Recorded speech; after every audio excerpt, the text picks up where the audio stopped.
Muy bien, 10 de la mañana, 3 minutos, 21 grados la temperatura y ya estamos con el profesor Arturo Borges para hablar sobre la columna de seguridad vial. Profesor, hoy, más que nunca, temas muy importantes para hablar, ¿no?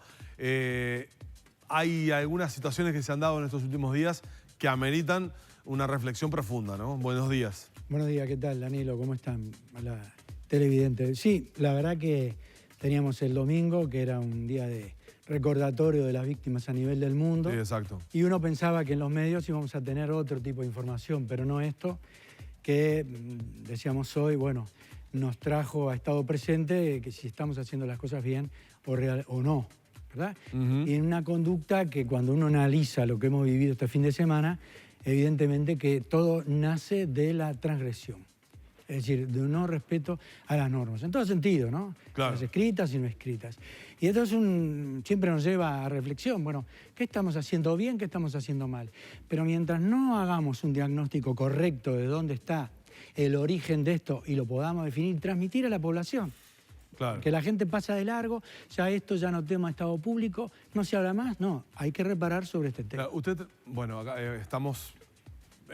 ya empezamos por el final que íbamos a hablar, que era el caso de los accesos, lo que sucedió allí en la zona de los accesos, que tiene que ver con, en definitiva, una conducta totalmente que va contra el sentido, es decir, circular en un lugar sin la habilitación correspondiente y además sobrepasando totalmente las normativas de altura del equipamiento, ¿no? Bueno, nosotros vamos a hacer una opinión desde el punto de vista técnico, sí, ¿verdad? por favor. No queremos hacer un juicio, si bien tenemos nuestro juicio de valor íntimo, ¿no? Esto es la sumatoria de una cantidad de errores que sí, lo que se transmite a través de los medios es que iba sin la habilitación pertinente. Bueno, hay otros errores que se cometieron, por ejemplo, no tener la habilitación correspondiente. Los controles. Y no tienen la inspección técnica vehicular. Claro. O sea que ahí estamos frente a otro. Entonces nosotros lo que vemos es que, bueno, hay un cúmulo de cosas que se van concatenando hasta producir esto. Bueno, esto evidentemente que es no percibir el riesgo correctamente. Y por otro lado, bueno, tenemos un conductor que forma parte de las víctimas, porque el conductor es víctima también del sistema, sí, considerarlo de esa manera, porque bueno, a veces uno apretado se tiene que subir al vehículo, pero él tenía la posibilidad de decir que no, ¿verdad? Cuando ve que las situaciones. Y bueno, ¿qué pasa en estos casos? Que la gente dice y pregunta cuál hubiera sido la altura correcta. Bueno, si uno lleva una carga y supera los 4.30, que es el máximo permitido, ya hasta 4.40 y 4.50 hay que pedir un permiso que el Ministerio de Transporte habilita. Cuando pasa a 4.50 hay que pedir un permiso especial y el Ministerio de Transporte determina en escolta. Claro, lo de escolta, para que la gente lo entienda, son esos vehículos que se ponen por delante y por detrás, ¿verdad? Cuando se hace el transporte de este tipo.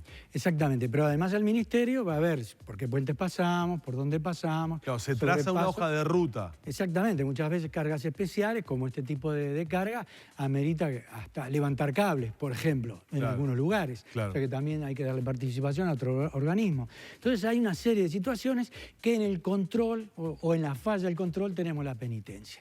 Pero también es una decisión, ¿no? De la empresa, del conductor, un montón de cosas.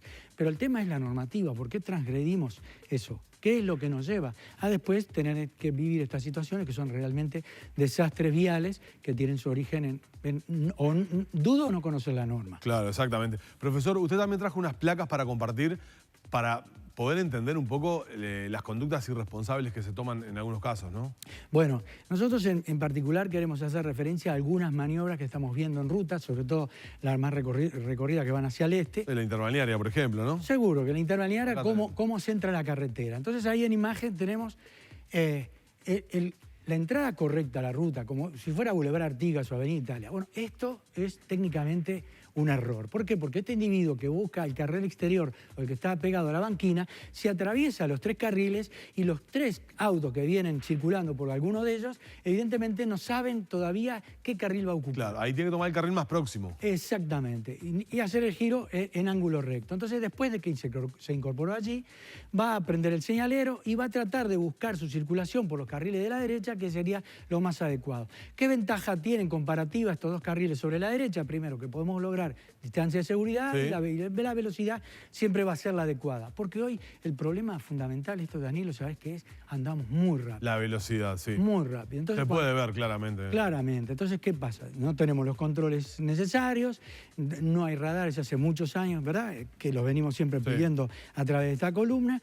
Y ahora que estamos haciendo la previa de que nos vamos a incorporar con un turismo que va a ocupar nuestras rutas, creemos que aquellas más transitadas necesitaríamos tener el control adecuado. No sé si Tenemos otra placa, Exacto. a ver, vemos. Acá, por ejemplo, la dársena que está construida en ese cantero es la de obligación para incorporarnos al carril interior de la calzada. Claro, tenemos un ceda al paso. Hay que observar correctamente quienes vienen ocupando ese carril, porque aunque sea la dársena, tengo que ceder el paso, ya es ocupado. Claro. Entonces acá refiere a entrenamiento, porque tenemos que ocupar ese carril que por lo general los autos vienen a mayor velocidad que la media. Por lo tanto, esto es un elemento técnico indispensable, saber que hay que entrar a esa dársena. Claro, al tomar la dársena no implica que estás incorporado ya en los carriles de ruta, es decir, porque a veces se toma la dársena, se hace el giro, se toma la dársena, pero no hay una desaceleración. Es decir, quien toma la dársena como que intenta meterse en los carriles y en definitiva lo que hay que hacer es un ceda al paso claro, frenar, parar y cuando esté libre o desobstruida la circulación por los carriles de al lado, ingresar. Bueno, técnicamente ese carril es un carril de aceleración, Ajá. que es lograr una velocidad como vienen los detrás. Para permitir. Exactamente, pero tengo el ceda al paso. Claro, pero si está congestionado y no se puede, no se puede. Exactamente. Por lo tanto, hay que observar y en la punta de ese carril, cuando uno se incorpora, ya tener medianamente conocido cuál es el lugar que voy a ocupar nuevamente. Bien, ¿tenemos otra? Sí, sobre todo teníamos algunas sobre las zonas, ¿verdad? Tuvimos también un serio incidente en la Ruta 3, donde... Sí, un accidente tremendo en la Ruta 3 con 3 fallecidos, donde en definitiva un vehículo va a rebasar a un camión y se da de frente con una moto que venía. Exacto. Entonces ahí se unieron dos cosas. Primero, la primera señal que habíamos visto es la que permite adelantar. Esto, línea continua, una o dos continuas, siempre significa lo mismo. Acá hay que imaginar una pared. La línea amarilla es una pared, es un guardrail que te tenés que apartar. Si yo vengo sobre la parte inferior de esta imagen, bueno, ahí sí yo, si tengo contra mí la línea blanca discontinua... Ahí me habilita. Exactamente. En este caso, para ninguno de los dos carriles. De los dos. Pero a ver, un conductor, condiciones adversas, ve esta situación. No podés A moverte. los 500, 600 metros tenés la posibilidad de hacerlo. ¿Qué necesidad de regar? Acá la clave es la baja percepción del riesgo, sobre todo en condiciones adversas. A veces nos preguntan, esta imagen última que vimos, mucha gente pregunta, ¿qué significa la línea blanca en el medio? La línea blanca quedó anulada porque ahí se cambió el rasante o el tipo de curva que hay, por lo tanto ahí se anula la línea blanca y Exacto. en ninguno de los dos sentidos se puede adelantar. ¿Tenemos otra más? A ver. Sí. Esta también. Para giro a la izquierda. Ahí está. Esto es de pregunta frecuente.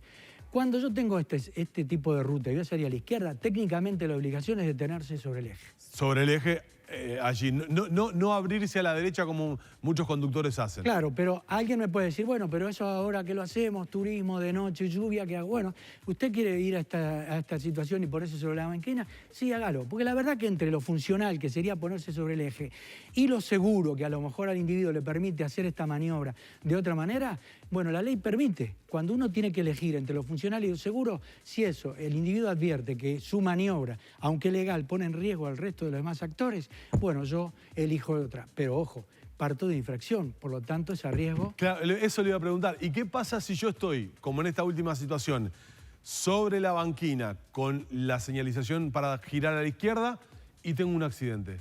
Y es a riesgo propio. Ahí un seguro, por ejemplo, no me cubriría. No, el seguro va a cubrir. Lo que pasa que evidentemente que va a haber una capacidad de qué porcentaje se cubre qué. Está bien. Pero ¿qué sucede? Cuando uno hace, partiendo de una infracción, es decir, nosotros lo sugerimos porque ahora viene turismo, de noche se complica, hay gente que no está muy segura, porque hay que estar entrenado para hacer esto y por ahí tiene el temor de algo. Bueno, puede ir a la banquina, pero recuerde que después tiene que atravesar de manera perpendicular la carretera. Profesor, velocidad y poca percepción del riesgo siguen siendo un combo tremendo para la siniestralidad. Claro, sí, y el origen está en la percepción del riesgo, ¿verdad? Que si yo en unos segundos puedo cambiar la situación, es mejor tratar de que todos los demás que vienen conmigo, es decir, Todo lo demás que esperan. Una conducta que ya Bien. conocemos, pero no algo inesperado, que a lo mejor no tenemos el tiempo por la velocidad de corregir con alguna alternativa. Perdón. Como siempre es un placer haberlo recibido, ¿eh? Muchas gracias, Danilo. El gusto es mío. Cerramos la columna de seguridad vial con el profesor Arturo Borges.